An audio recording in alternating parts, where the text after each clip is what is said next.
मित्रांसोबत नाशिकला फिरायला जायचा प्लॅन करताय तर या चुका नक्कीच करू नका। मी सूरज मुंडे आणि तुमचं आपल्या ब्लॉगिंग चॅनलवर मनापासून स्वागत आहे। हा व्हिडिओ आत्ताच सेव्ह करा कारण तो तुमच्या ट्रिपला खूप उपयोगी पडणार आहे। आम्ही विरारवरून वाडा मार्गाने निघालो आणि सर्वात आधी पोहोचलो त्र्यंबकेश्वर महादेव मंदिरला। इथे गर्दी प्रचंड होती, लाईन पण खूप मोठी होती। आधी आम्ही नॉर्मल लाईन मध्ये गेलो पण गर्दी जास्त असल्यामुळे शेवटी VIP पास घ्यावाच लागला। पण लक्षात ठेवा, सॅटर्डे संडे असेल तेव्हा कोणताही विचार न करता डायरेक्ट VIP तिकीट घ्या, नाहीतर तुमचा पूर्ण दिवस येथेच जाईल आणि बाकीचे पॉइंट्स फिरताही येणार नाही। आमचा खरंच पूर्ण दिवस येथेच गेला। सेम डे संध्याकाळी आम्ही निघालो सप्तशृंगी वनी ट्रस्ट कडे। येथे फक्त 500 रुपयामध्ये रूम्स अवेलेबल आहेत, बजेट फ्रेंडली पण आहे। पुढच्या दिवशी सकाळी उठून आम्ही सप्तशृंगी देवीच्या दर्शनासाठी निघालो। टाइम वेस्ट न करता रोपवेची तिकीट काढली आणि आरामात वर पोहोचलो आणि शेवटी आई सप्तशृंगी देवीचं सुंदर असं दर्शन झालं।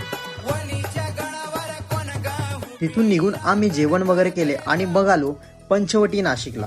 येथे तुम्ही नक्की भेट द्या। सीता गुफा आहे, काळाराम मंदिर आहे, रामकुंड आहे, श्री कपिलेश्वर महादेव मंदिर आहे। मित्रांनो, तुम्ही जर फ्रेंड्स किंवा फॅमिली सोबत नाशिकला जाणार असाल तर हा व्हिडिओ नक्की शेअर करा आणि असेच नवनवीन ब्लॉग बघण्यासाठी आपल्या मराठी पेजला नक्की फॉलो करा।